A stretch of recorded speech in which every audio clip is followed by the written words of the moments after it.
recording this on February 13th, 2005. With us today is Paul Collins. He's an author, and he's also contributing to a series that is including his brother Philip in a series titled Magicians of Mutability. This is Visigoth. Harry's not with us today, and we want to tell you that, not that you should get confused, but these two Collins brothers have done some kind of work on what is going on today and its roots back centuries ago. And Paul, you are the author of The Hidden Face of Terrorism. That's correct. And the co-author with Philip in The Ascendancy of the Scientific Dictatorship and Examination of the Epistemic Autocracy from the 19th to the 21st Century. Do you guys have a third work coming up at all, or are you planning another book? What we're planning on doing is we're taking the second book, the Ascendancy, and we're going to write an expanded, revised version that's already in the works. And basically, we're going to move a few things around in the original, and we're going to expand upon several of the ideas that we expounded in the first edition. There was just so much more that could have been said about the issue that it's something that we needed to do, and so that's what we're working on right now. All right, before we get into the topic for today, which is the Venetian oligarchy, can you give us a thumbnail of what one could find in your book, The Hidden Face of Terrorism? Sure. Well, The Hidden Face of Terrorism basically takes to task the orthodox academia model of what terrorism is. It takes the assertions put forward by the mainstream universities and mainstream university instructors, the contention that terrorism is just the act of lone nuts with no funding from governments or no government sponsorship whatsoever.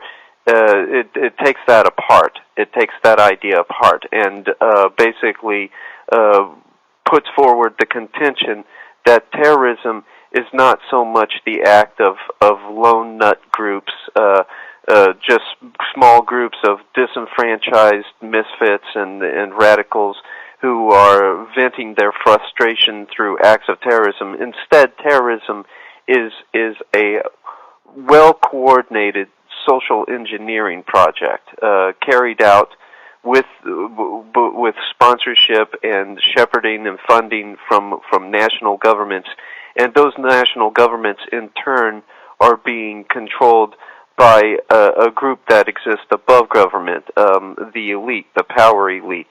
And this social engineering project is geared towards breaking down the human psyche, breaking down the personality, and building a new personality, one that favors security over freedom, and is willing to actually trade freedom for security, which is not really security at all, but an illusion of security. And we saw this with 9/11. People were absolutely scared to death. They were shocked and traumatized into basically pliable lumps of clay that the elite could sculpt in any form that they liked and wished to, and the people backed the president and backed the idea of Homeland Security apparatus, which bears ominous parallels to the security apparatus of several socialist regimes, National Socialism in particular, Germany, and also the security apparatus in the Soviet Union. And in both of those cases, the security apparatus was more geared towards war on the people, war on the population, war on dissent, than it was on terrorism, and then more than it was geared towards procuring security for the people. And the book is by no means a comprehensive look at the whole phenomenon of state-sponsored terrorism, but it lays out the case studies well enough to where people should get a sense of what terrorism really is all about. Terrorism is not a new trick, is it, though? No, As a matter of fact, it goes back nearly 6,000 years in history to Cush, who was the father of Nimrod. Cush means confounder, and that's exactly what he did. He'd confound people by sending these rogues and rabble rousers into various city-states and thugs and whatnot, and they would begin to generate terror. And then he would show up on the scene, offering the solution to that problem, offering to bring peace and to bring back stability on the condition that the people would hand the city over to him and make him the ruler. And they inevitably did, and all the chaos would magically disappear. And really what was going on was that these thugs that were in his employ would cease to carry out the chaos on order of Cush, and the city was thus handed over to him. And so this method has been recycled down through the years over and over again, and it's just I've marveled at the fact that very few people have caught on to this method, and that's one of the reasons for writing the book was maybe not to so much give a comprehensive study into state-sponsored terrorism and look at all of the cases, which would have took thousands of hours of research and study, but to take a few select cases and to introduce people to the method. Mm-hmm. Well, first of all, it's a good thing that you get out as much work as you can, because no one ever really knows when that all might be brought to a swift end. So if you can get out less quicker, it's probably a good thing for the people, because they need as much information as they can. And I guess what I'm saying is to try to do, say, a Carroll Quigley-sized work. Who knows how many years that would take, and it just might not ever get out there. So, I think it's good that you get out what you can and when you can. One of the other things, Paul, is that, it seems every generation has to deal with a terror element. And we did a show on a speech that was given up in Harvard by a New York Republican, in which he warns about the trend in the United States society and this willingness, it seemed, to sacrifice freedom for security. But what was interesting about the speech is that it was given in April of 1955.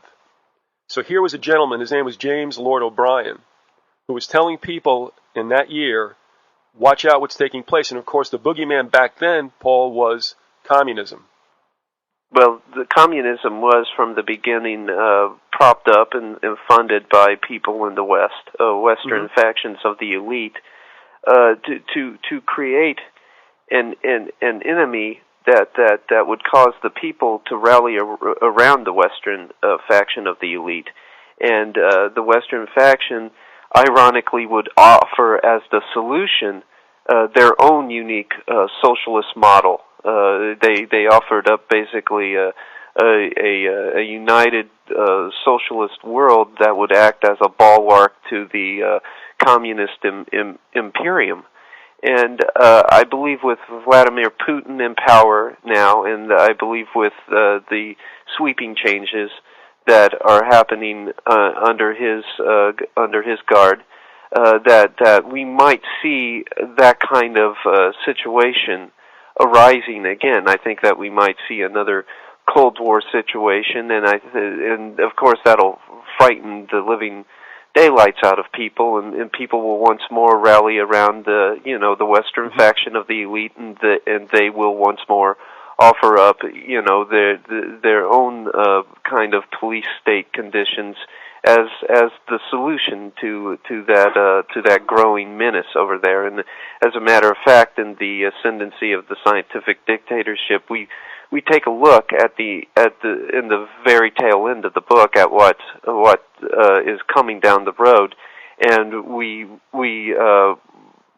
take the body of evidence concerning Russia and take the body of evidence concerning China, and show that they are being built up and that they are getting brave again, and that the cosmetic changes, and that's really all they were, cosmetic changes in Russia, are dropping away, and it's beginning to become a model for opposition again. Mm-hmm. And we're going to see that whole Hegelian dialectic that was carried out during the Cold War starting all over again. The one problem, however, that I point out in the book, and that Philip and I both point out, I should say, is that this time the elite in the West might not be able to manage it as well as they did during the Cold War, and it might actually spill out into overt war between nation states. And one last question as we turn ourselves from what you had written about in The Hidden Face of Terrorism. It's not a good idea sometimes to try to time events. But I'm going to ask you, just out of my curiosity, what stage or phase or period are we in with regard to a cataclysmic event? I mean, are we decades away, do you think, or what's your take on that? I would actually, I don't want to sound like an alarmist, but I see something happening this year. What it could be, I could only hypothesize. There's too many factors in the long term to say, well, it will be this or it will be that it will be war with this country, or that it will be a massive terrorist event coming from this sector. But I see something happening because plans have been accelerated, because the elite they understand that their system is not based on reality. It doesn't commune with reality, and they're trying to outrace its collapse, and so they have to accelerate the plan in a hopes of preventing the whole system from falling apart. So I believe that we can certainly look for and see things in terms of terrorism and in terms of other chaotic kind of events as early as this year. The topic for this show, I guess we could call a study of the Venetian oligarchy. And just as a point of interest, I interviewed Joan Vion a couple of days ago, and she had just put out a newsletter that talked about the fact that, these are my words, but the British Empire, or the death of the British Empire, has been rather premature, and she explained what had happened. And she had also said about Soviet Union, when both these nations supposedly decolonized or streamlined or whatever, they still, by, I guess you could say, fear of reprisal, still control the votes of those decolonized nations. So whereas England only had one vote in the UN, now they have 54. Whereas the Soviet Union only had one vote, now they have 13. So on paper it looks like they decolonized, if you will, but actually they probably gained more strength in this World Forum of the UN. But looking back at Britain now, because I think we feel very much the same way, that that's a center of what is going on with this global takeover. What is the Venetian oligarchy, and what is its ties to Great Britain? Well, we see the beginning of the Venetian oligarchy with Ham and his descendants. They basically began the post-flood rebellion against God, and Ham had basically done something to offend his father Noah. Many people have theorized that it was quite possibly homosexual rape. Rabbinical tradition holds that this was the case, and that Ham's son Canaan was involved. And Canaan, as a result of whatever they had done, was cursed by Noah. And the Canaanites carried a kind of spirit of defiance. I'm kind of verging over into the realm of spirituality now, but I kind of find it as an unavoidable dimension to all this. So do we, right? But they have a spirit of defiance, and they basically turned away from traditional worship, the worship of the Lord, and chose to worship Baal. And Baal was simply another name for Cush, and who was the father of Nimrod. And worship of Baal involved child sacrifice and ritual prostitution, and the Lord considered this an abomination. And we see God in Joshua chapter 3 verse 10 saying that He would drive the Canaanites out of the land before the Hebrews as a result of everything that they were doing because of the depravity and the infanticide. And the Canaanites, however, they did not cease to exist. There was a fairly large population of Canaanites that stayed in the tribal lands, and the Israelites chose not to push them out, and as a result, they intermingled with these Canaanites, and that preserved a lot of their occult practices. And remnants of the Canaanites changed their identity after, I believe, 12 BC. They became known as 1200 BC, rather. They became known as the Phoenicians. And in AD 466, the Canaanite Phoenicians established a city known as Venice. And Venice was a major center of commerce for the Mediterranean region. And the Canaanites now called themselves Phoenicians, and they continued with the occult traditions of Ham, Canaan, Cush, and Nimrod. And Venice would provide the Babylonian mystery religion with a conduit to the modern world. They would use their wealth to accumulate that they had accumulated from their monopoly over commerce to conduct a covert war against the Christian world, against the traditional way of life. And Rosicrucianism was part of that project, and it is in Rosicrucianism that one finds the origins of Freemasonry. And Freemasonry would, from the top of British society, from the top of English society, right on down, take over and gain dominance. But we have to follow an outline to get there. Rosicrucianism began with a Venetian friar and Kabbalist who was named Francesco Zorzi, which is spelled Zorzi. And his family was one of the top ruling families of Venice. And he was also the author of a work that contained a lot of Hebrew Kabbalistic ideas. And he had another work which was a manual for magic, and claimed that the angels would guard those who practiced that magic. And in 1529, he traveled to England to act as an advisor, or misadvisor is probably a more appropriate term, to Henry VIII. And in that position, the friar provided Henry with a theological loophole to justify divorcing his wife, Catherine of Aragon, the daughter of the King of Spain. And with Catherine successfully removed, Henry could marry Anne Boleyn, whose family was also had a Venetian background.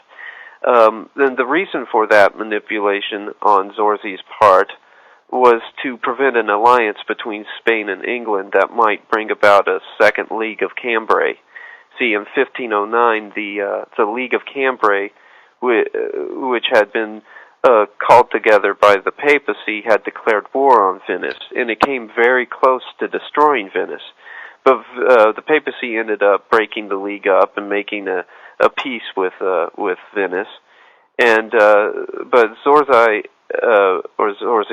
rather, however you pronounce it, remained in the court of Henry VIII until his death in 1540, and it is there that the friar is said to have began a school of initiation into different mysteries and different known as Rosicrucianism.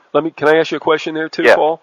All right. So this situation with Henry VIII and the divorce of Catherine. One, is this the situation that cost Thomas More his head? I believe that somehow is involved. There's a trajectory. There's a trajectory there, and all. It's basically the beginning of a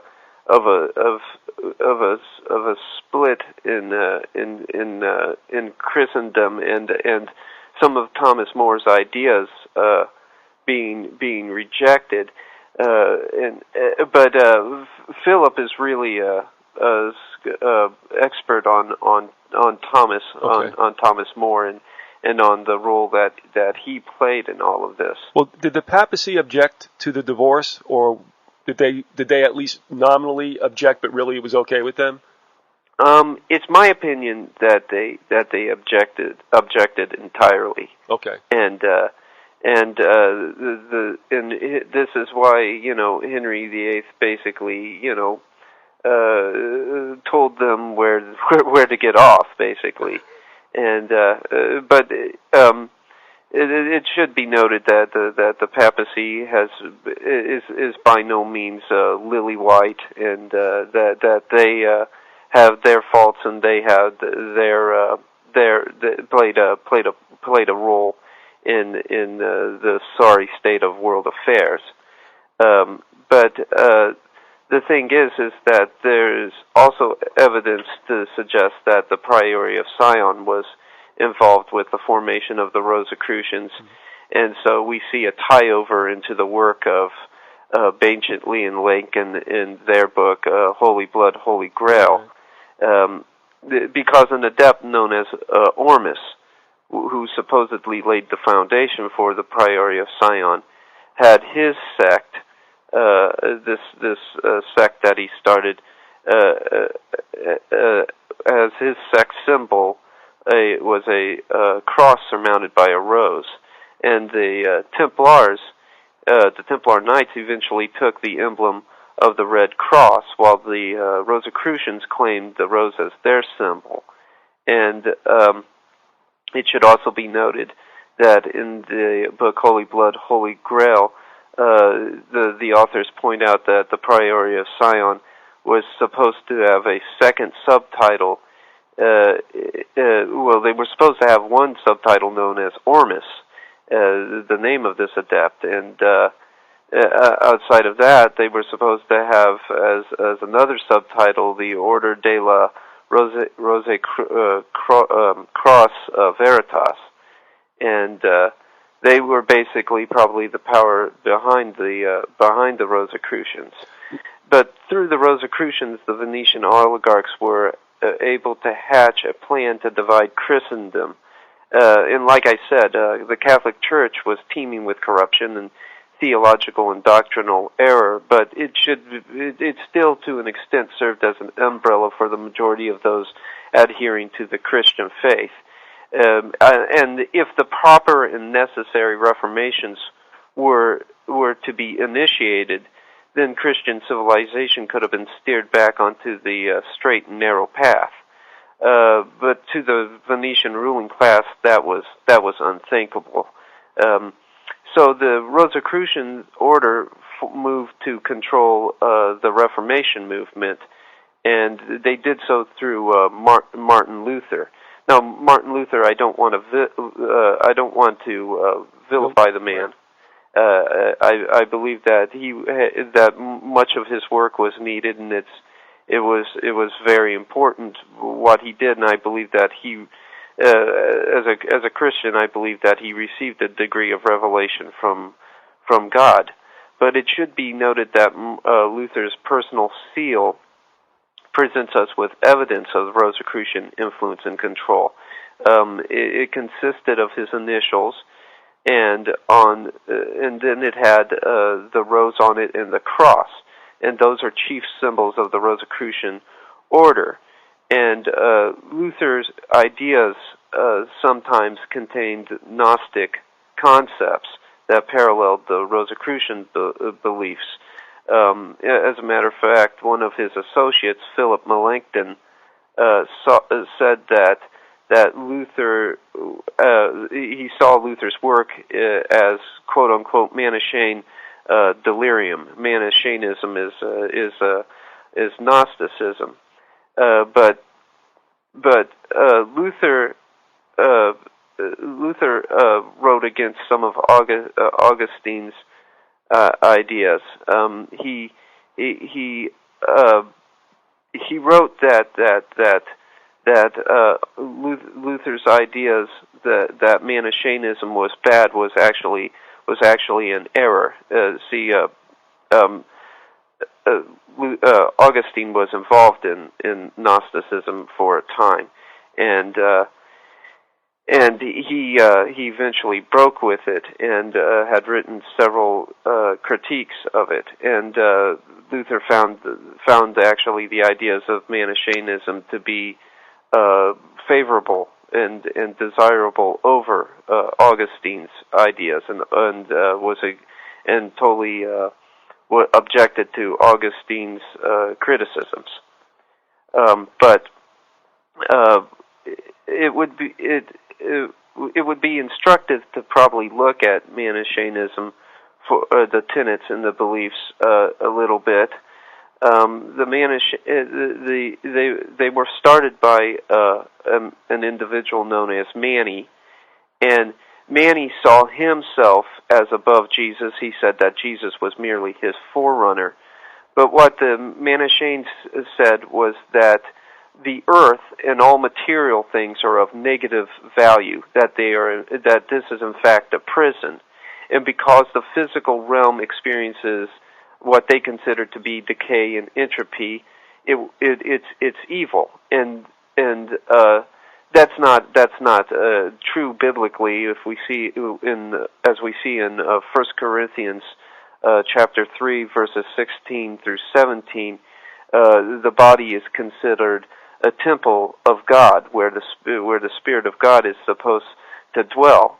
But they saw our bodies as transient shells, and they believed the God of the Bible to be evil because he was the creator of the material universe, and their attitude was that he was trapping pure spirit in a physical shell, and therefore he was actually an evil, vindictive, cruel God, and that the serpent in the garden was the actual hero of the Genesis account, because he was liberating man from this, and from the chains and that the traditional God that we recognize had placed them in. And we unfortunately see some Gnostic beliefs creeping into Protestantism as a result of this influence on the life of Luther. And what eventually happened was that the Rosicrucians used the Protestant Reformation as a way to politically weaken their enemy, their traditional enemy, the Catholic Church, and this worked in a lot of ways. Christianity was cut right down the middle, and two different camps had formed as a result, the Protestants and the Catholics. But eventually, even the Protestants would begin to push out this influence. They'd begin to push this Gnostic influence out, and it's not as prevalent today as it was back then. But the damage was already done. If you look around in the modern world today, there are numerous denominations. We don't see anything that we could come close to describing as unity between Christian brothers and sisters in the Christian world. Paul, if I could ask you a question. Sure. This Harry would have asked you if he were here, because we had this discussion, and I kind of thought, I didn't really go along with it, but honestly, I've got to ask it for Harry. He showed me one day something very interesting, and I had been brought up Lutheran, and he showed me the symbol that I had always seen in the church on the Christian flags, on the pastor. And that was the symbol of Lutheranism. Is it not a cross and a rose? That's correct. Yes. You're actually reiterating what I just said. Right. Yes. So, but the thing is now, where that's only symbolism, now you're saying it is fact that Rosicrucianism had an impact on Luther. Yes. Okay. I assert I don't see him as having some kind of sinister motives, and I don't see him as being some character of high villainy. I think that he was a well-meaning, genuine Christian. It's interesting that when Philip Melanchthon had fell deathly ill at one point in his life, that Luther came and prayed for Melanchthon, and Melanchthon was miraculously made well, and the man was virtually on his deathbed at the time. So I do believe that the Lord worked through him to a degree.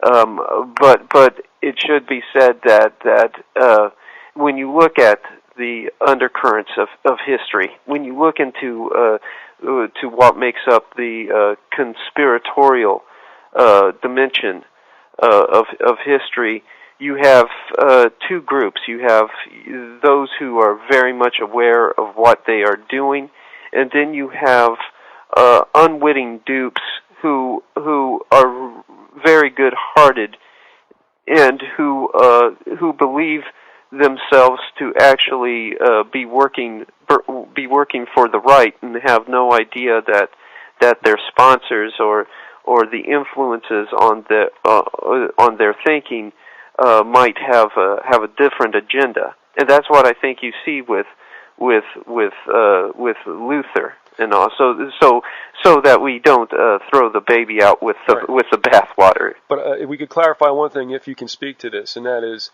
Luther did not necessarily come up with that symbol, did he? Or did that come after him? Is that the work of something or someone else?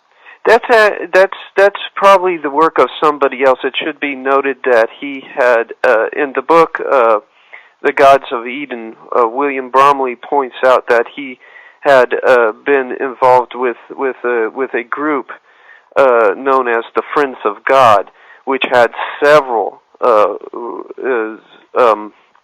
occult ideas and several Rosicrucian ideas as their tenets, and it is possible that that's where the symbols and the ideas behind those symbols originated. I believe that the Friends of God were started by an individual named Merschwin, and I believe that he had come in contact with Luther.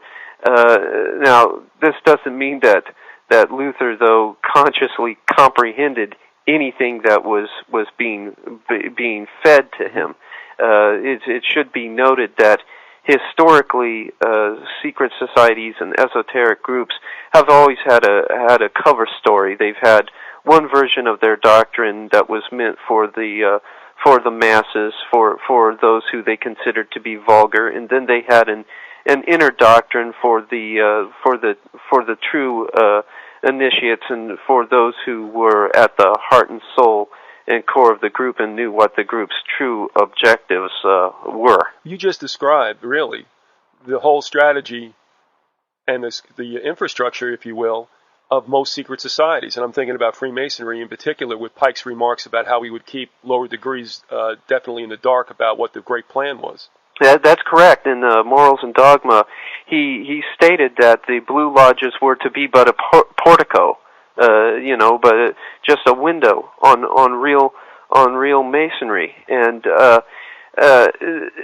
that's why it's so important when going into the topic of masonry to handle individual members with care. Because so many of them are really basically real salt of the earth kind of individuals. I have to say that I've known a lot of rank and file Freemasons that live in the area in the places that I frequent that are very nice people, very good, and see themselves as engaged in something fraternal, and see it as merely an opportunity to give something back to the public, a chance to help people. It would be wrong to say that the Shriners Hospital hasn't done its fair share of good work, and the reason for this is that these people are by and large completely ignorant to what it is that they're involved in. So ignorant to, in fact, that they can see no qualms with going to the lodge on Wednesday night or whenever they meet, and then doing their dutiful service in whatever church of their choice on Sunday. As a last look at this bit about symbolism, and we were just talking about the Lutheran symbolism, which has definitely a resemblance to the Rose Cross. It wouldn't be the first time that questionable or even occult symbolism has seeped into the church, and it reminds me also of Morals and Dogma. And Pike had a page in which there were some graphics crudely placed in there, like by freehand almost, it looked.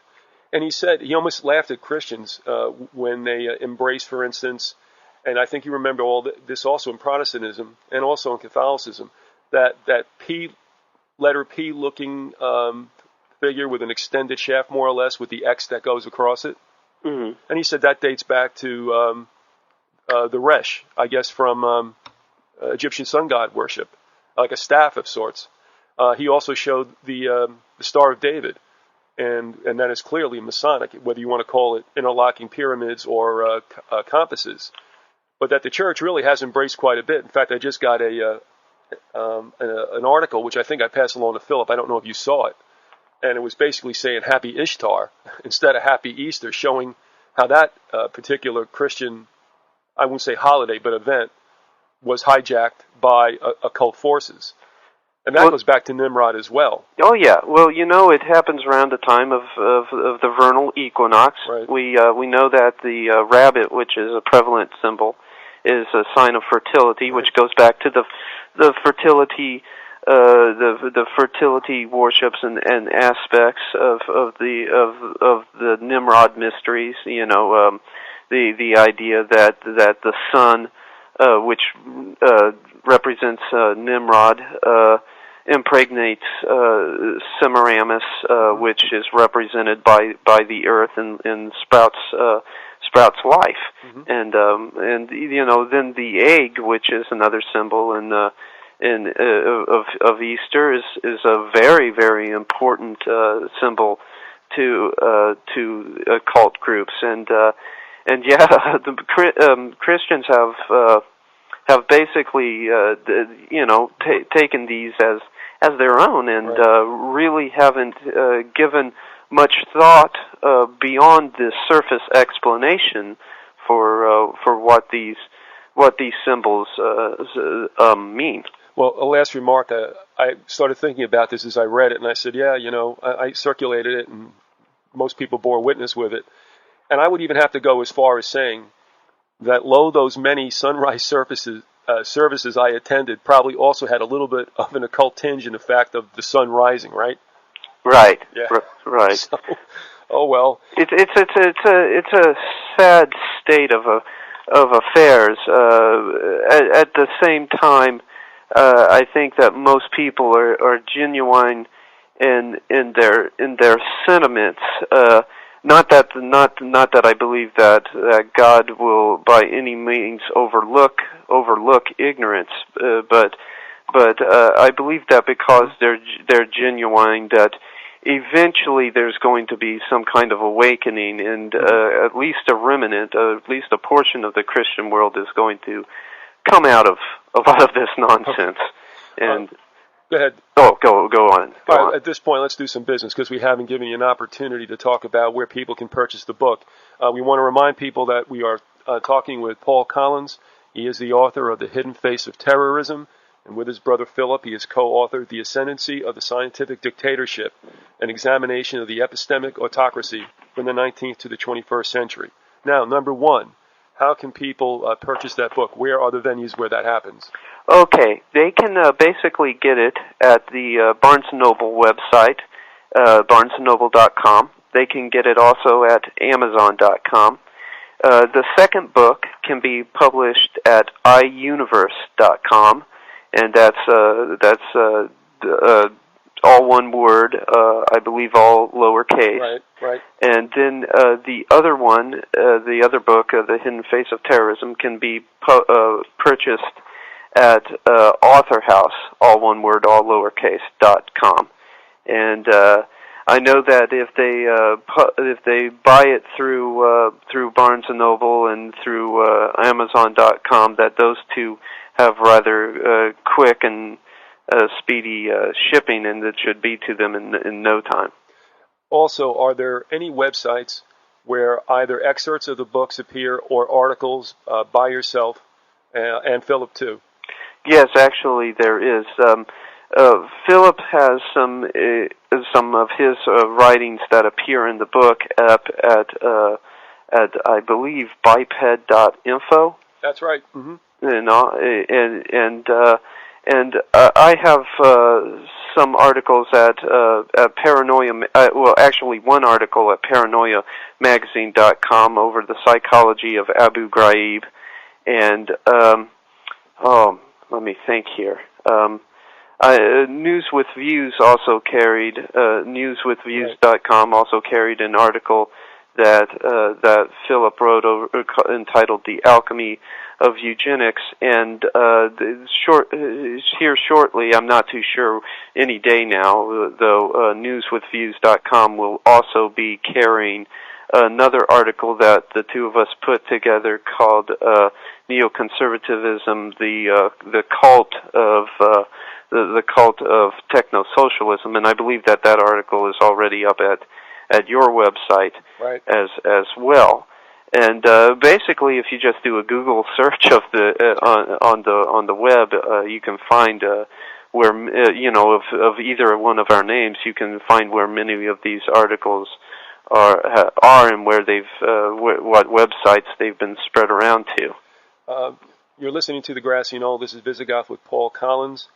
And let me just do a real quick thumbnail to bring us back to where we broke off the conversation. When we talk about the Venetian oligarchy, we're looking at a continuum that goes back to Cush of the Old Testament, through Nimrod, the Canaanites, the Phoenicians, who then set up a city-state, and that is Venice. Is that correct so far? That is correct, yes. Now, when we see this seep into England, is this more of a philosophical or a spiritual invasion more than a military one? There is a political dimension to the takeover in Britain. However, there is also more. There is also a dimension where it's more of a philosophical, as you said, the spreading of an ideational contagion. See, in the 1600s, there was an aggressive effort on the part of the occult movement, on the part of the Rosicrucians and the remnants of the Templars, to establish dominance. In the 1640s,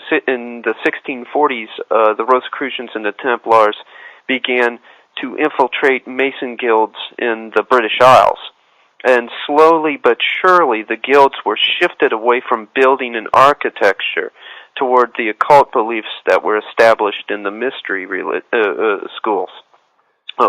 And according to Albert Pike, the Templar and Rosicrucian infiltrants concealed themselves under the name of Brother Mason, and we see the formation of Freemasonry on the British Isles as being part of a much larger plan to depose the Stuarts and take over England, because the Stuarts had become, to an extent, a threat to the Merovingian dynasties of Europe, and they had to be it had to be removed. And with the help from Rosicrucian supporters, Oliver Cromwell, who was a Rosicrucian Mason, headed up the English Revolution.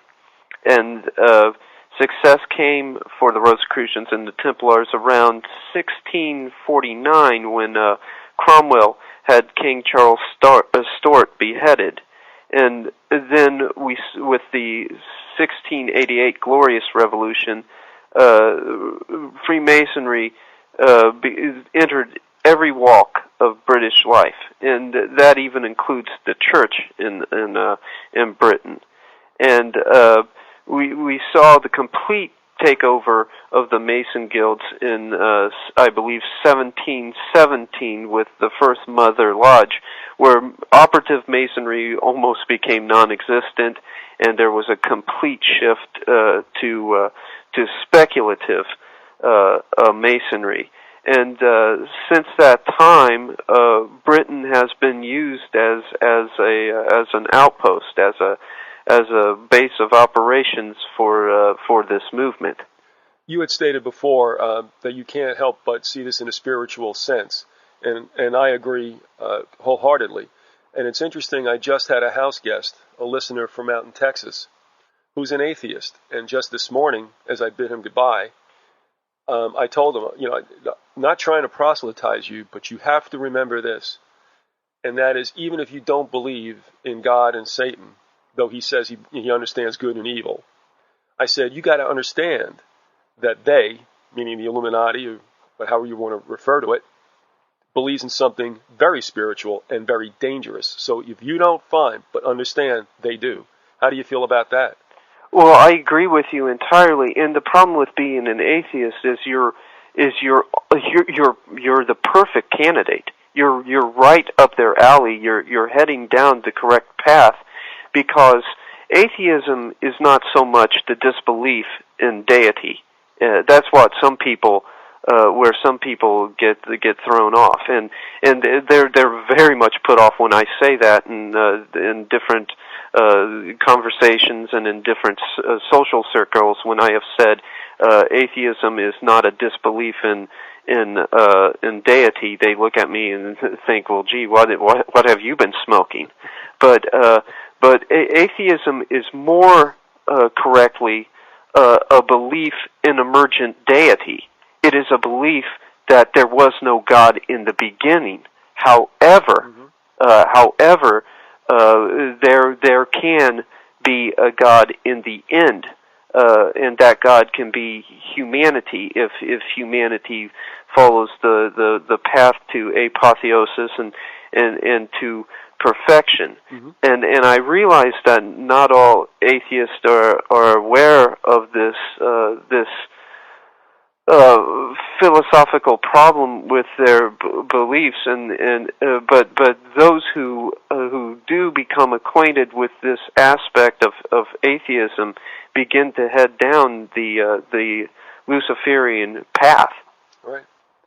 Now, when I first encountered the Venetian oligarchy, I kind of had a hard time believing they were any kind of entity at all. They really don't appear too much as a big player in your regular textbooks of world history.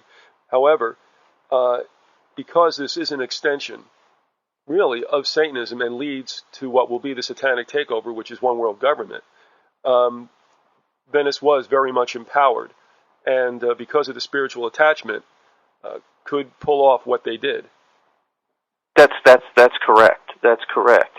If you look at, as a matter of fact, if you look at any of these groups or these pestilential ideas, these ideational contagions, you have to scratch your head and wonder what's behind their longevity. I mean, they're like the philosophical equivalent of a Jack LaLanne, you know, the fitness phenomena, who is now 90 years old and still chugging forward, doesn't look a day over 65. And the only way that you can reason that there is such longevity is that there is something that transcends the physical world that we see, the world of the senses, safeguarding and shepherding these ideas and these different groups. Well, I mean, and really, and some even some evangelicals look at me with scorn and say, "Well, how can you have this generational, if not millennia-long plan?" And I'm saying, now, listen, you told me you believe in Satan. You know he was cast to earth. What do you think he's been doing in the last thousands of years? You know, I mean, he's been to work to try to pull off another revolt. And I said, so if you know that you've got the second most powerful, I guess you could say, entity in the universe at the controls, can't you understand how you could have this kind of plot go on as it has? Exactly. But most Christians, I believe, I know that with one church that I was involved in for a short period of time, there were people that were in fact involved in the Masonic Lodge that were members of that church. And I spoke to the pastor of the church about the research that in the body of literature, and he didn't want to say anything that would set off or offend these members of the congregation that were initiates into Freemasonry. So there's a fear of being offensive, but to tell you the truth, we've reached a terminal point in history where it's more important that we survive and that we make it through victorious than it is that we avoid offending anyone. The avoidance of being offensive is actually killing us in some respects. And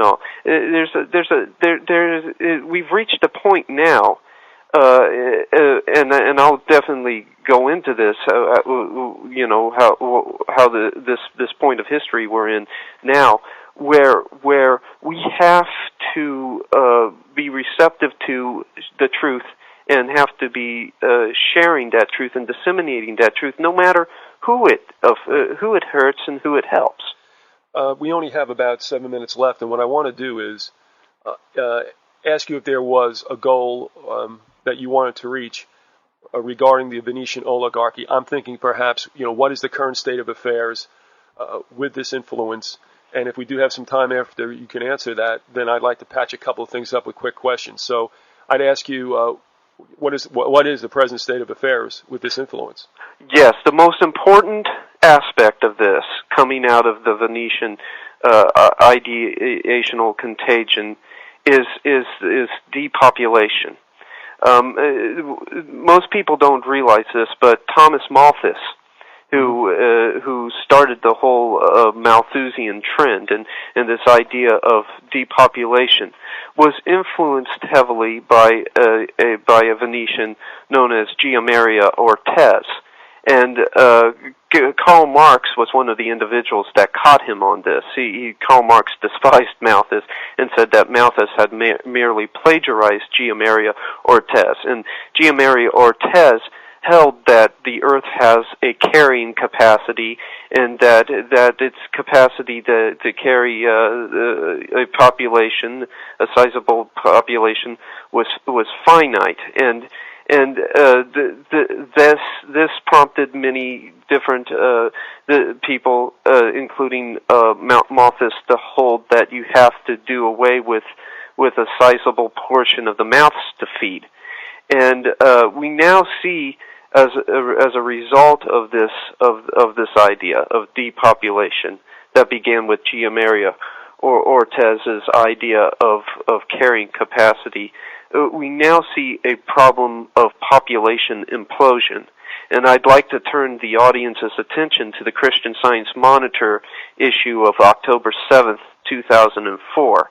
It's very important that they get a copy of that and read the article by David R. Francis in it, which goes into this population implosion. You see, we've now had, since Roe v. Wade, which was in 1973, I believe, 36.5 million abortions here in the United States, and instead of seeing a population increase, we've actually seen a population decrease to the point where there is barely a future generation to generate the monies needed to keep the Social Security fund going, and it's looking like boomers are not going to be able to retire on time. As a matter of fact, Alan Greenspan has come forward and actually discouraged boomer retirement. And even if we were to get busy now, populating and procreating to try, these children would have to be brought up to maturity. And they're not going to be brought up to maturity to beat out the Social Security insolvency, and this might have played out in some measure to the boomers' advantage. It's a known fact that continued activity and exercise later in life contributes to longevity and might actually help people live longer and healthier. But the problem is that many of the boomer generation has already fallen into ill health by middle age for a number of reasons. One of the reasons is eating food that is totally devoid of any nutrient value whatsoever. You hear, just yesterday we heard that McDonald's is being sued for trans fat that's in their cooking oil, and how that clogs the arteries, and people have literally made breakfast, lunch, and dinner these fast food restaurants. And then the boomers have also they never kicked their drug habit that they had from the days of the counterculture and the hippie movement. They merely replaced their illegal drugs of marijuana, LSD, acid, whatnot, with drugs that are legal and deemed all right by the FDA. Drugs such as Prilosec and Vioxx and Zoloft and Prozac oh yeah, you just go right on down the line, and they became hooked on these drugs, and now it's being found that these drugs actually do more harm than they do any good to the human body, and they're very taxing on the human body. I'm personally a believer that the human body is supposed to last for a long time, hundreds of years. Well, Paul, we're going to have to hold you right there because we're coming up on about 30 seconds left in the show. We want to thank you for being on with us. Paul Collins, we will speak again. We're doing a multi-part series with you and Brother Philip. Paul has written The Hidden Face of Terrorism and has co-authored a title. We'll give you the short one, The Ascendancy of the Scientific Dictatorship. Paul, we want to thank you so much for spending time with us, and we look forward to hearing from you again. Segment of The Grassy Knoll. This is being recorded on February 20th, 2005. We have with us Philip D. Collins coming back again to give us another installment of the multi-part series entitled Magicians of Mutability. Both Philip and his brother Paul co-authored the book The Ascendancy of the Scientific Dictatorship, an examination of epistemic autocracy from the 19th to the 21st century. They also collaborated on another book, Philip as the editor, Paul as the author, that's titled The Hidden Face of Terrorism. You'll find many of their articles up on biped.info, and that is, quote, the official website of Darwinian Descent and Conspiracy Archive. And I want to welcome you back, Philip, to the Grassy Knoll. Thanks for being with us again. Thanks for having me back. What I'd like to do is, before we go into this fourth segment, maybe clean up a little old business, if you will. I got some questions for you from a listener. Sure. Also, I want to know, are there any new articles that are forthcoming from you or Paul? Currently, I'm working on a new article which will trace the semiotic lineage of the truncated pyramid and all-seeing eye from its first appearance on the dollar bill to its reappearance and resurgence today with the Total Information, or now Terrorist Information Awareness Program. Yeah, that was actually, I think they may have changed that, but wasn't that the logo?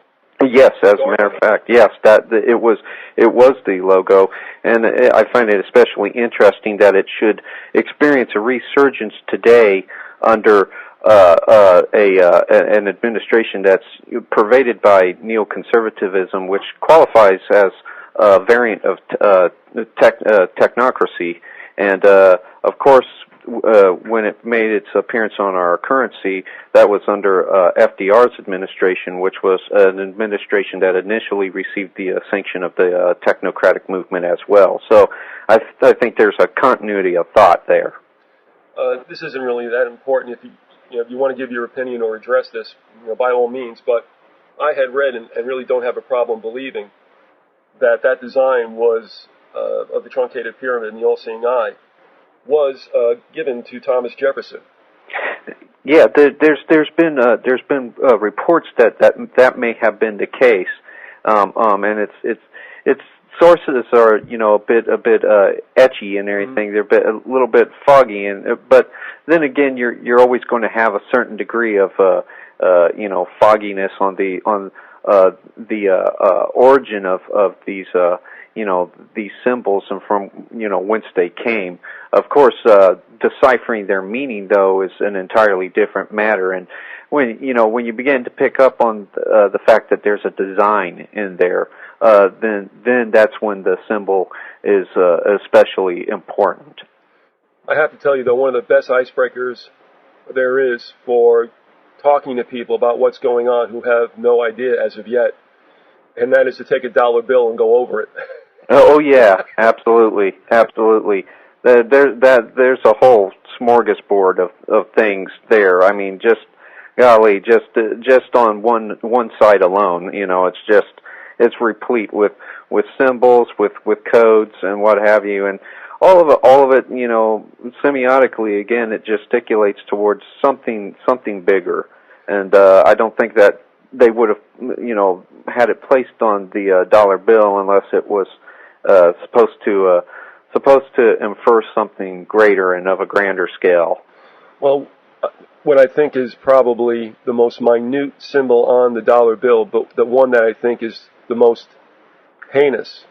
Are you familiar with that little owl? Yes, the little owl, yeah. Going back to Moloch. I mean, what a... Oof. I recently read an article which may have placed the Moloch, the identity of Moloch in question, but nonetheless places the owl in the trajectory of certain occult beliefs. I'm not. The court's still out on my end with that, but the simple fact that the owl has been incorporated as part of the semiology and groups that have practiced child sacrifice all the way back to antiquity, that remains a permanent fixture, that is part of the legacy of that symbol, and for it to be there on the dollar bill is truly disturbing. Yeah, and A lot of people just shrug their shoulders and they wonder why. But I'll tell you what, even as kids we wondered why. But we just blew it off because you don't think of anything beyond just an image on a piece of paper. Sure. Yeah. And that's one of the reasons why semiotics is so important. I mean, because semiotics it can't be qualified as the derisive stigma of quote unquote conspiracy theory. Semiotics began initially as just the study of human communication, and it approaches these symbols from a purely non-conspiratorial point of view, but nonetheless derive the same meaning. So, every symbol, everything that comprises human communication has meaning. And so, just to simply shrug it off and think, well, it's just a picture and they put it there, it's not the wisest thing to do. Going back to the book that you and Paul co-wrote, what does the term epistemic autocracy mean? What was the concept behind that? Certainly. Epistemic derived, of course, from the Greek root episteme, which means knowledge or knowing. And what we basically have today is an autocracy of the knowable. Basically, the elite want to enthrone one epistemology, one means of knowing. It's been largely a materialistic one. It's been largely premised upon metaphysical naturalism, and so that is the autocracy of the epistemic that we're witnessing. One knowledge, one science. Science also being derivative of the Latin root scientia, which also means knowing. So basically, the idea is that we only know what we know because they know it, and they get to tell us what we know and what we do not know. Also, for the series that we're doing with you and Paul, The Magicians of Mutability, what were you hoping to embrace with that title? Well, basically, the title it basically encapsulates the theme of mankind as an inherently mutable species. This is what the ruling class elite believe. Their doctrine is basically a doctrine of emergent deity, that humanity is in the process of becoming. The doctrine is also known as transformism, where we experience periods of transformation, and because we're inherently mutable, because we have this proclivity towards mutability, the elite feel it's their duty to facilitate our transformation, our mutation into something else. And the final ends of this alchemical mandate is the transmutation of humanity into a post-human creature, a creature that's no longer human, but is instead God. And you have numerous permutations of this belief throughout the 19th century and well into the 20th century. You have it with Hegel's Weltgeist. You have it with the many evolutionary theories that preceded Darwin, and then of course Darwinism that acted as the final conduit or transmission belt for the doctrine of transformism into the 20th and now well into the 21st century. The first article I read from you, and the one that moved me to get in touch with you, the Semiotic piece on 9/11, is the basis for an email I received. And if you don't mind, sure, I'll read you the comment and I'll ask you the questions. And if it's not that you have to speak to this, but I think that the emailer was interested in your opinion, whatever that should be. Sure. All right. The comment is the foreshadowing, conditioning, and psychopolitical programming for 9/11 were clearly evident in the mass media culture, as well as in documents such as the Project for a New American Century, and even earlier quotes from such arch criminals as Kissinger. Tell me how you really feel. Anyway, go get him. Anyway, question 1. Philip, are you aware of other sources or documents that might represent likely, quote, screenplays for future, quote, engineered terrorist or other conditioning events. Absolutely. Now, as for screenplays that would pretty much draw out the paradigmatic template for other terrorist events, I'd have to examine that a little further. But I do know that there are designs inherent, for instance, in the film 2001: Space Odyssey, which basically is the elite's the ruling class religion encapsulated within one film. That film basically reveals the designs that they hold for humanity, particularly with the appearance of the monolith, which of course appears intermittently through the film, and interestingly enough appeared in Magnuson Park on 2001. Nobody knows there was a monolith or a replica of the monolith found in Magnuson Park, and of course that very same year 9/11 took place. And so what the monolith semiotically gesticulates towards, what it's a signpost for, is the next step in human evolution, the next quantum leap that the elite wish to take us on. And essentially now we have America's further transmogrification into a technocratic dictatorship, a scientific dictatorship, and we have humanity on its way towards more wars. And of course, according to their doctrine of transformism, wars further promulgate evolution, and into a brand new century of humanity continuing its evolutionary ascent towards apotheosis. So yes, I definitely see paradigmatic templates in other narratives. And question number 2, speaking of monoliths of sorts, also I would like to hear your opinion on the origin and nature of the infamous Georgia Guidestones. You know, the Georgia Guidestones are very, very interesting, because a lot of people have speculated as to where they come from and who made them. What is very interesting about the Georgia Guidestones is the fact that it reveals that inextricably linked with Malthusian depopulation agendas is a religious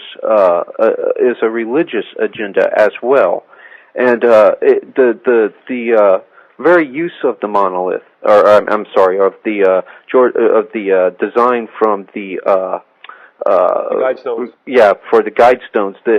It's derivative of course the Druid the Stonehenge. Yeah, Stonehenge. Mm-hmm. Right. The Druid designs it infers semiotically sacrifice, and so essentially we have again the message that's being made is one of occult ritual, of sacrifice, and so the inference is that humanity, in order to maintain population stability, will have to make sacrifices, and will have to make these sacrifices in the name of a religious doctrine. And again, that doctrine, I personally believe, is a doctrine of transformism that basically holds that man is on his way to becoming something else. And of course, on his way to becoming something else, we're breeding people like pigs, and some pigs are more equal than others, to draw the Orwellian inference. I have a question for you, because sure. In reading especially this last article that I came upon, and I know it's been around a while, well, I was thinking about all this monolith and megalith, and I started to think that really this is a continuation and a furtherance, whether it's a wink or a serious attempt by the Illuminati to continue with the whole idea of the Tower of Babel and the unification, or in this case I think you would say the reunification of all mankind with a capital M. Sure.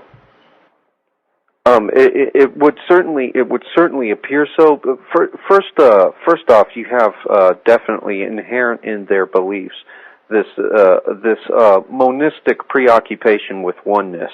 It's a doctrine of monism, which basically is a cosmological view that all things are one, and that means one, basically for them, one nation, which would be nation Earth, means one world religion, and it means one world economic system. But another thing that it means is one humanity, one man with a capital M, like you said. And for instance, if you read Wilmshurst's book, W.L. Wilmshurst, a Masonic scholar, in it he basically says, well, that the tradition of Freemasonry is also the tradition of what he calls, quote unquote, the collective soul, and that humanity at one time was a singularity, and that singularity experienced a diaspora, and human consciousness became individuated. Basically, you and I became our own entities unto ourselves, and that constituted a fall. So you see already parallels between parallels and distortions of the Eden account from Genesis, and of course, with this fall came what Wilmshurst calls the progressive densification of the material body and corresponding darkening of the mind and atrophy of spiritual consciousness. But at any rate, now he as other higher initiate Masons believe, and as the ruling class believes, we are on our way back from being this plurality towards being a singularity again. And you find this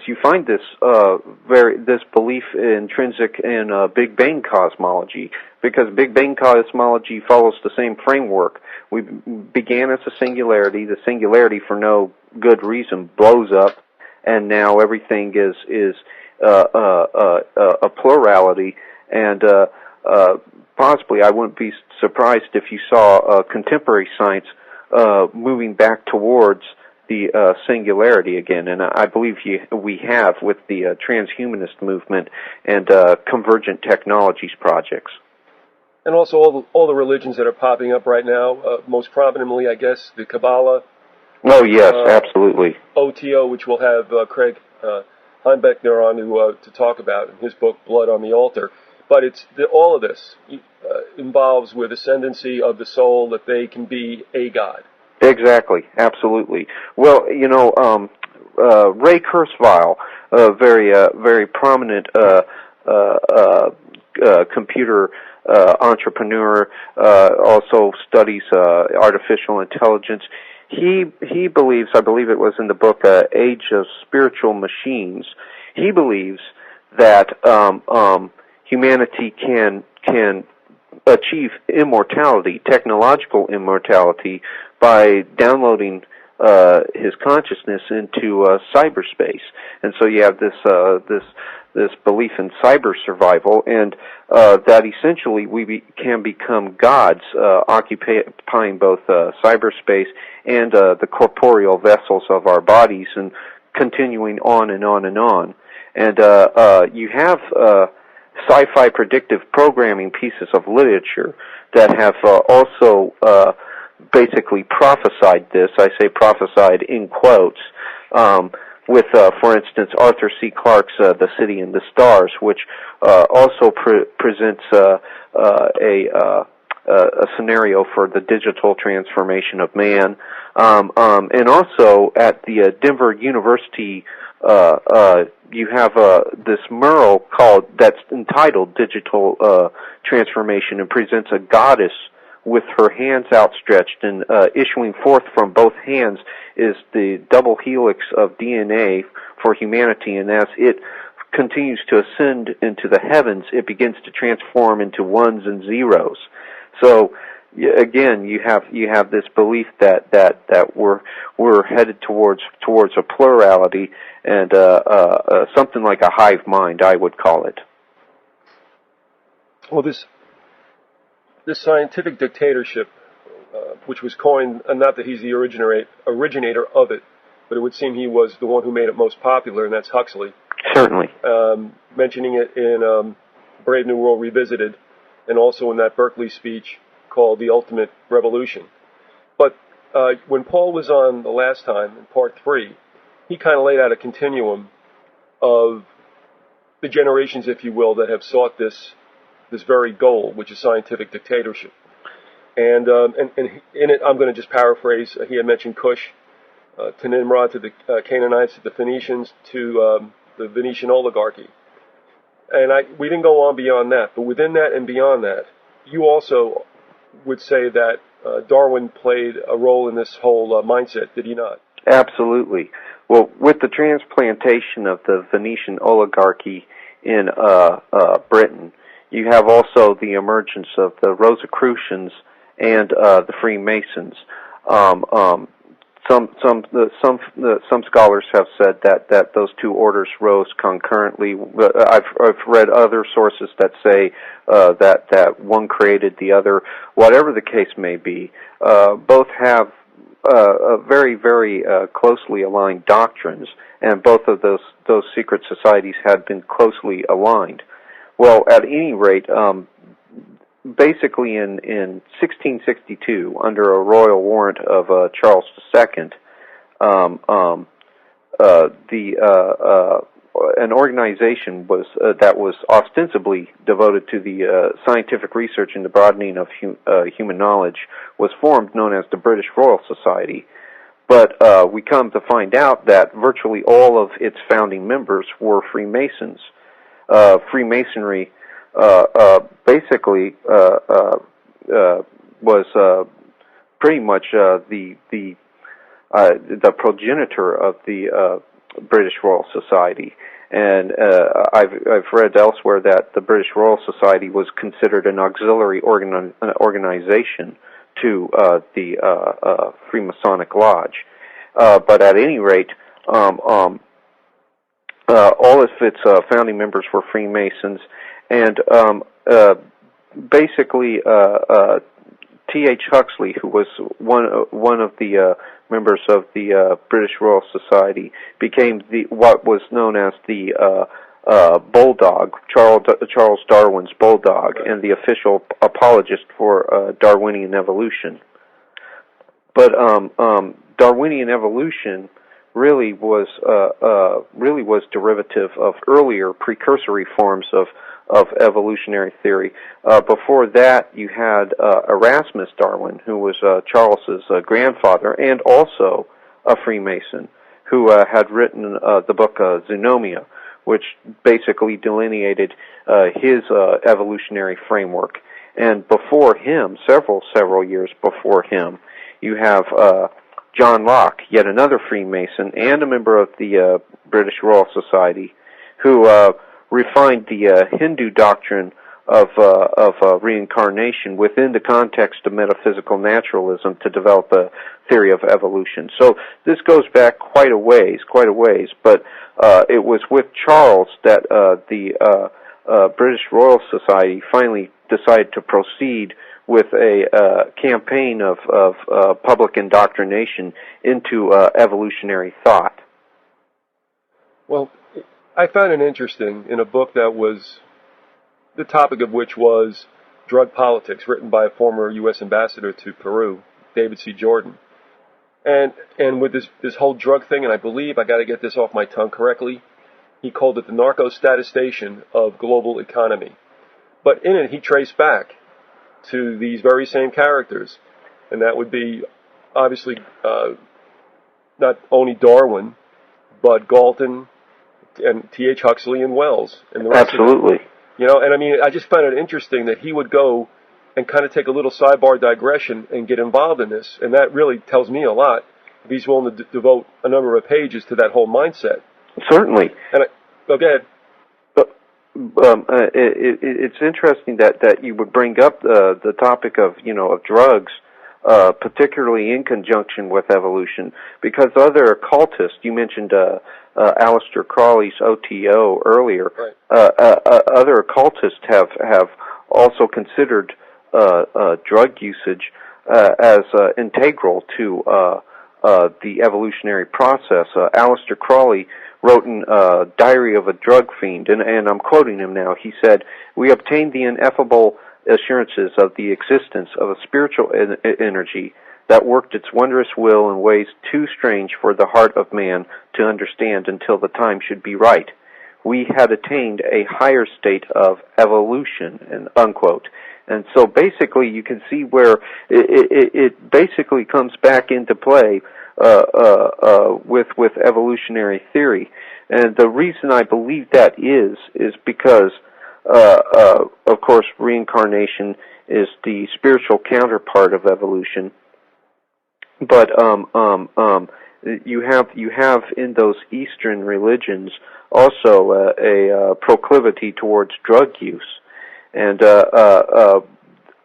what many folks who have done narcotics or basically promote its use, such as Aldous Huxley with his book The Doors of Perception, have claimed, is that it allows us to transcend the sensory distortions that we're so susceptible to in our cognizant frame of minds, and begin to join with what they call the absolute, which I would consider just another appellation for the Masonic collective soul, or the group soul, or the oversoul. And it's interesting because during the 60s we witnessed a promulgation of narcotics and an enormous narcotization effort on behalf of the CIA, which of course again has currents running into secret societies and occult characters. Well, it seemed to me, and maybe you know something about this, that what I've read, it's almost as if Charles Darwin, kind of was a prop up. In other words, the powers that be wanted this to happen, and of course what he came out with went back to Erasmus was the grandfather, right? Right. And so he comes out with this, but I don't know. I mean, it's been intimated that he wasn't all that remarkable. Yeah, he was. Of course, he flunked out of medical school. He had only really a degree in theology, and he was a relatively shy man. He was more of a recluse, and in fact, that was one of the reasons why T.H. Huxley had to pick up the banner for him. T.H. Huxley would basically go out and act as the battering ram against all those who would speak against Charles Darwin. And for the most part, Charles Darwin, even there are sources that suggest that he himself was pretty much doubtful of his own theory, especially later in life. It's also interesting to note that the character with which his theory of evolution finds part of its origins, Erasmus Darwin, his grandfather, was the founding member of what was known as the Lunar Society, and the Lunar Society was basically acted as a precursor to the British Royal Society. It was also intimately involved in subversive activities like the French Revolution. Erasmus Darwin himself had pledged his support to the radical Jacobins. So, all this time you have Charles Darwin, who's not necessarily a person of great scientific veracity, but you have all these ominous interests behind him and backing him, which for me suggests that the promulgation of Darwinism was largely part of a socio-cultural project as well. You're listening to The Grassy Knoll with Viz and Philip D. Collins, who along with his brother Paul have written The Ascendancy of the Scientific Dictatorship, an examination of epistemic autocracy from the 19th to the 21st century. Articles by the Collins can be read on the web, various venues. If you don't feel like doing a Google or a dogpile search, then go ahead out to biped.info. You'll find a number of them there. I'll have 3 up on my website by the time you folks are listening to this. going back to Darwinianism, and I have to tell you, it was interesting in Edwin Black's book War Against the Weak. He recounts an exchange between Galton and H.G. Wells. This gives you an idea where H.G. Wells' head is at. Absolutely. I don't know if we mentioned this, but Galton was chided for basically stopping at selective breeding when Wells wanted, population reduction and other things. Yeah. H.G. Wells wanted to take it much, much further. Yeah, I mean, I'm thinking these characters, they look like such, gentle old men. Yeah. And they've got the heart of an ice chest. Oh, absolutely. I mean, you look at these guys, and they look like they look like your prototypical grandpa, and yet you have them saying things like with H.G. Wells saying things like the men of the New Republic wouldn't be squeamish. They wouldn't have any problem inflicting pain and using whatever means necessary to maintain their dominance. And another closely aligned individual in that basic orbit is Bertrand Russell, who basically said, well, it may become desirable to spread another black plague to decimate world population. And in fact, I'm loosely paraphrasing him now. He said, well, the state of affairs in that world would be somewhat miserable, but as he puts it, what of it? So yeah, not exactly your portrait of a nice old man.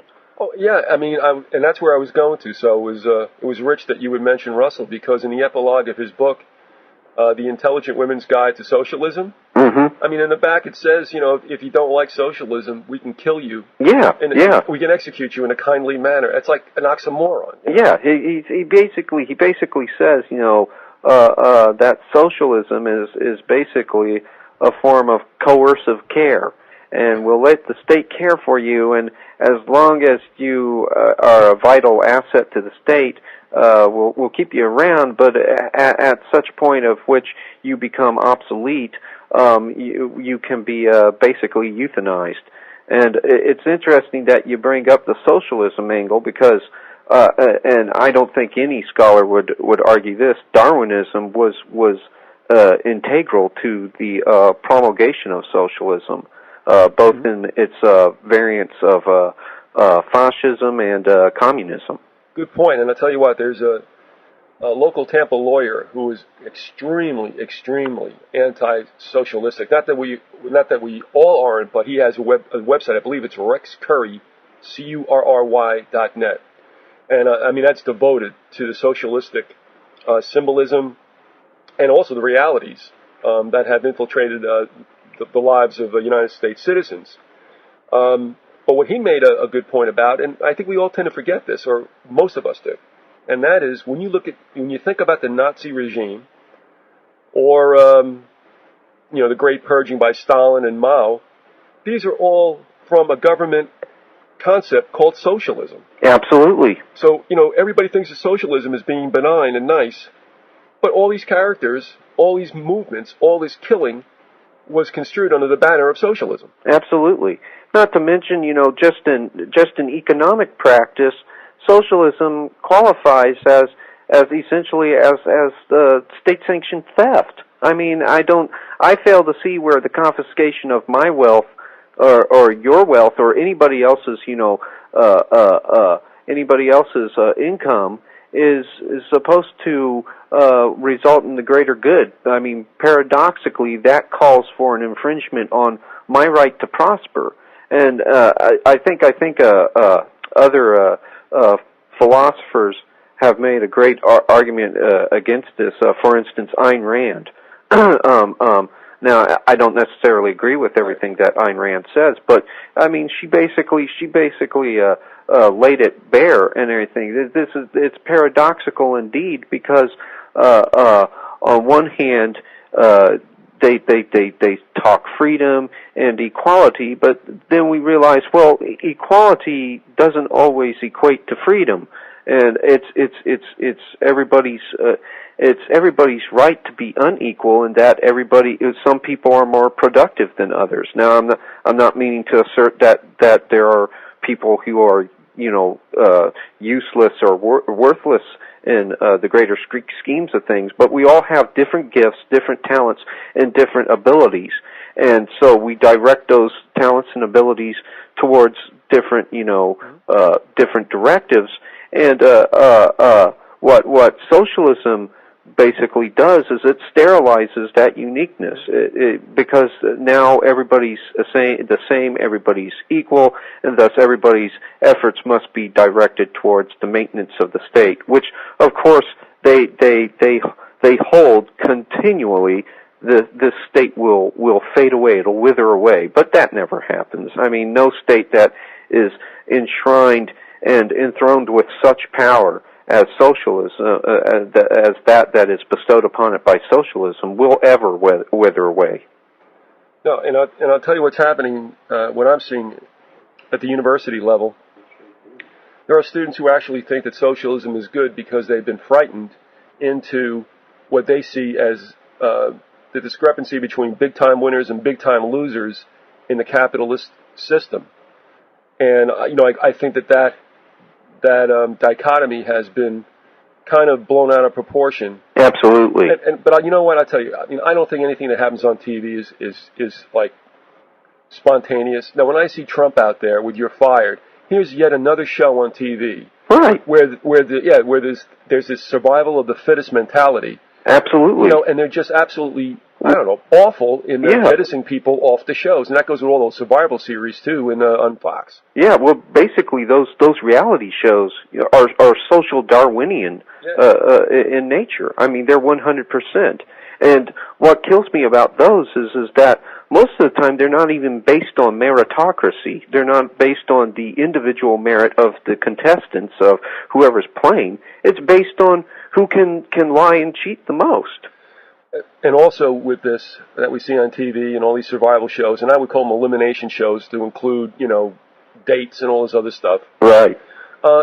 What strikes me is the cruelty and the coldness of those who win. It's like we've always had bad losers, but now we got bad winners. Oh yeah, absolutely. In fact, that's an excellent point. I mean, and so the end result is, there used to be a day and an age when we would look to those who had quote unquote succeeded and decide to use them as an example to follow and everything. And many of the people who did in fact succeed and were the original entrepreneurs were men of great moral stature, men and women who had well-defined moral sensibilities. Now that whole paradigmatic template has been inverted, and now it's like the anti-hero has become the hero. All of a sudden now the villain has become that to which we strive after. Right.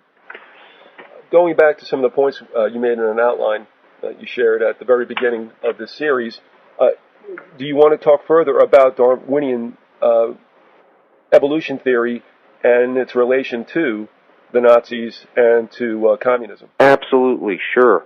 Well, Darwinism shares with both fascism and communism, both Marx and Hitler, shares a dialectical framework. There's a Hegelian framework inherent to Darwinism. It works something like this: the species, which is the thesis, comes into conflict with nature, which is the antithesis, and basically the conflict of those gives rise to a synthesis, which is a brand new evolutionary refined creature, a new rise in the species, and this dialectical framework was also evident in Marxism, which you had basically the proletariat versus the bourgeoisie synthesizing in a classless utopia.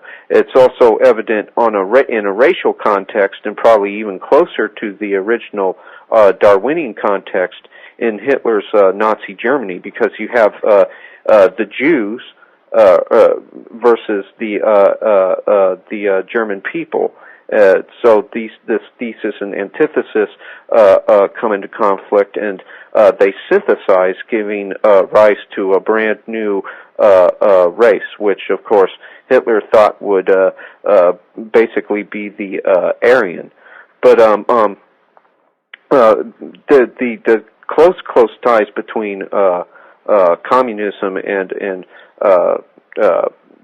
Darwinism are so numerous that it's almost impossible to enumerate them all. But the most significant ones I find are, for instance, in a letter written by Frederick Engels to Marx in December of 1859, he wrote, quote, "Darwin, whom I am just reading, is splendid," unquote. And Marx responded with, quote, "Although it is developed in the crude English style, this is the book which contains the basis in natural history for our view," unquote. So you have already the scientific foundation for socialism in Darwinism. And of course, eventually, fascism and communism and all the variants of socialism upon which were premised themselves upon Darwinism would eventually start duking it out between each other. Eventually, they would start feuding between each other, and I believe that with the 20th century, we're witnessing the synthesis. We've witnessed the synthesis of the two, and with the 21st century, we're seeing that give rise to something new.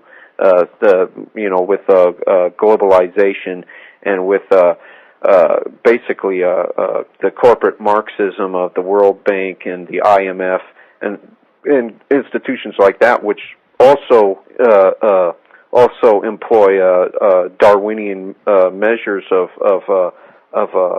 population control and what have you by manipulating national economies and basically dismantling the industrial infrastructure of nations and calling off what they would consider undesirable populations.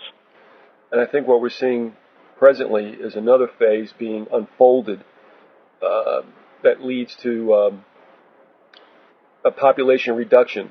Absolutely. And that is, whether real or not, and I do not believe it to be real, and that is the depletion of energy, oil, food, and water. Yes, absolutely.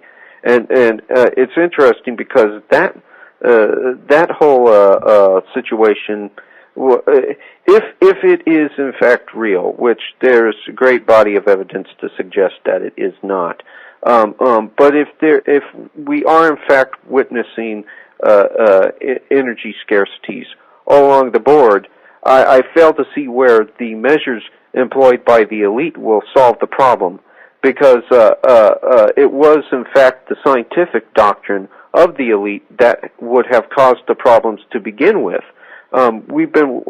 Scientists have, for the majority of the 20th century and the latter half of the 19th century, labored under the paradigm of materialism, and as you know, materialism basically precludes anything that does not basically constitute matter. It emphasizes the primacy of matter, and other scientists who have been investigating alternative forms of energy have been examining things outside this materialist paradigm and been discovering, brand new advances that could possibly lead to brand new, more cleaner and effective forms of energy.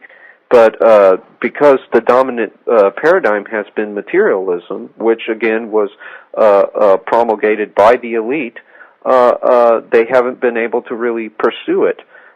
Their research, is marginalized. They're marginalized. It's again, it's a problem that leads back to the ruling class's doctrine. And so for them to now suddenly suggest, measures by which to correct it is paradoxical, to say the least. Well, I don't think it's a stretch to say in the future, and we're seeing it now with this recent GPS tracking of drivers in the Northwest, not to tax them at the pump, but to tax them by the miles they drive. And there's a control element there. I mean, you take a look now at airlines with retinal scans, and there's another control element there.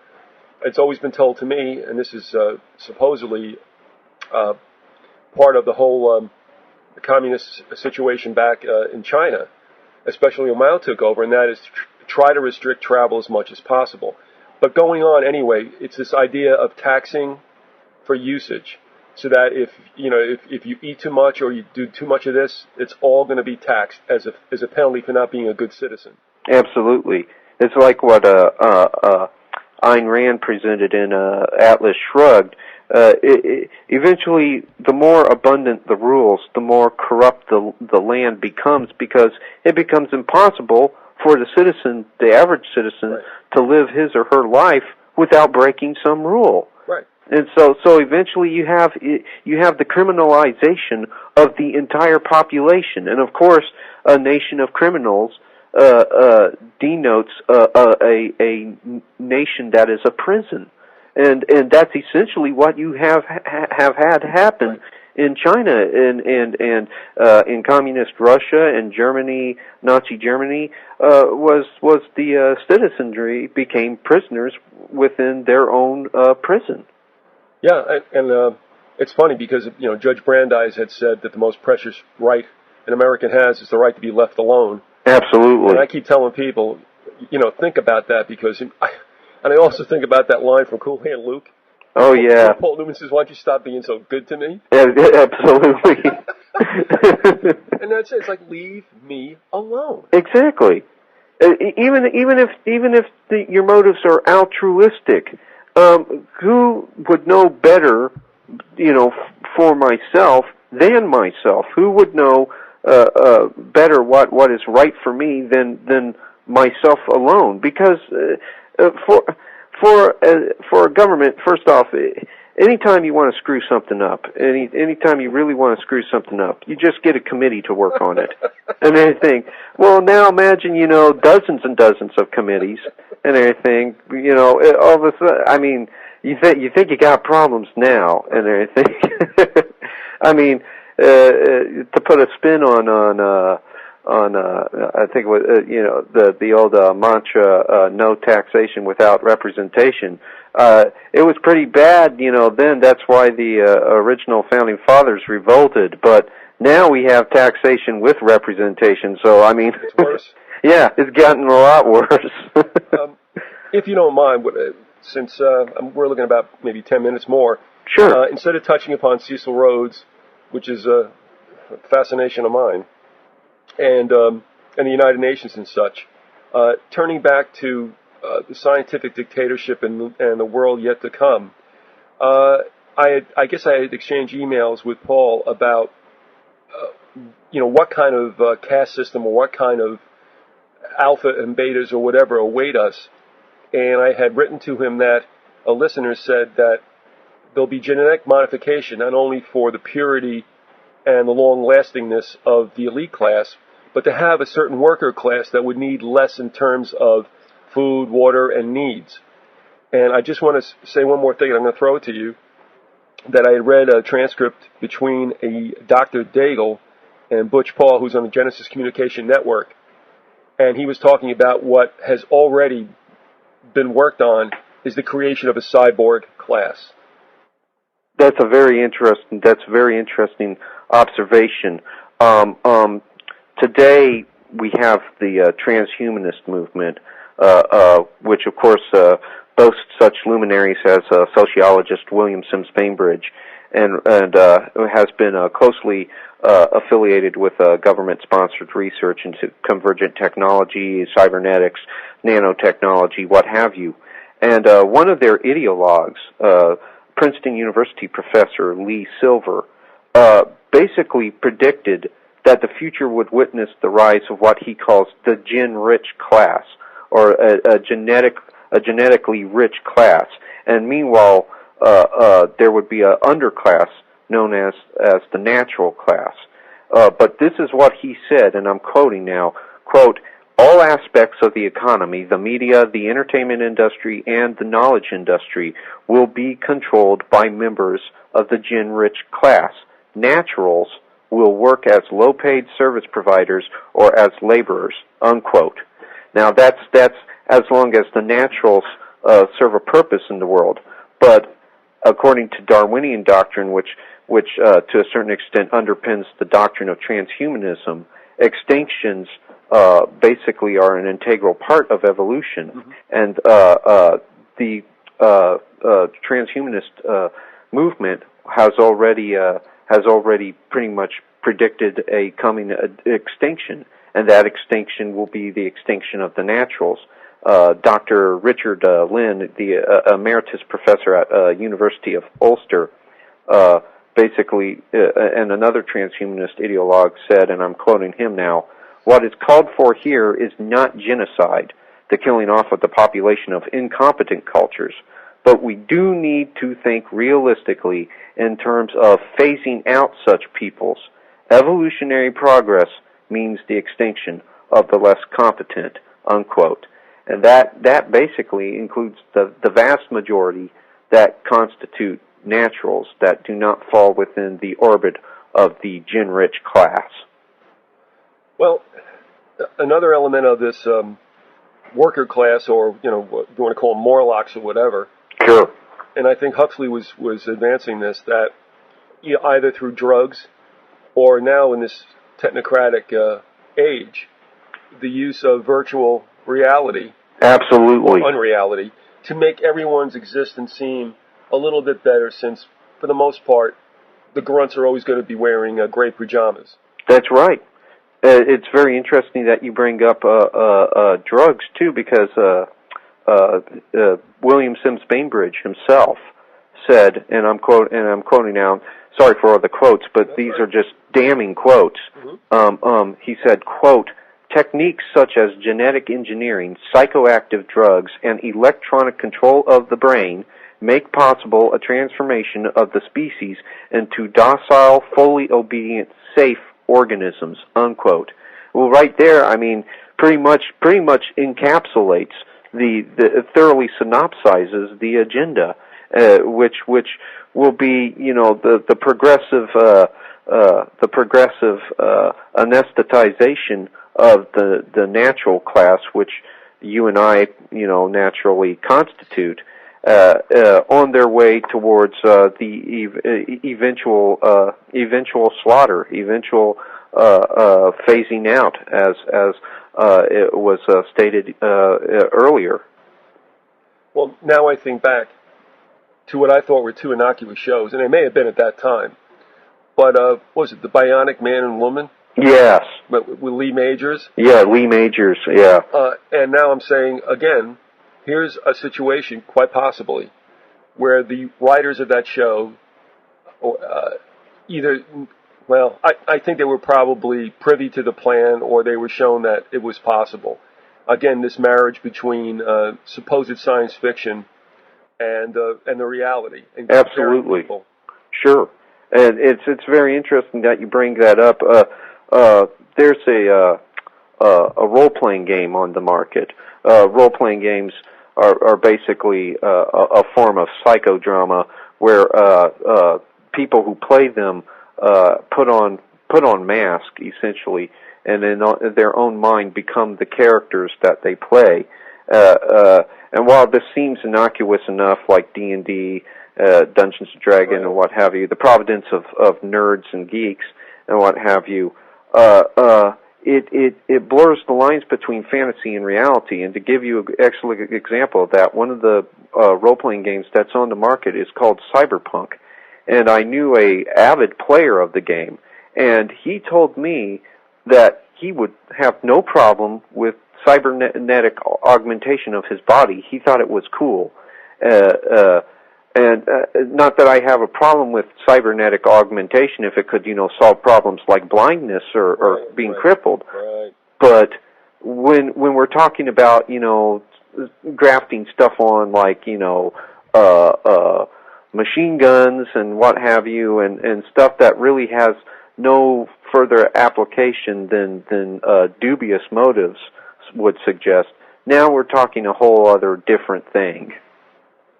Yeah, and another thing that struck me was that I had a discussion with Harry, and Harry has a number of student workers.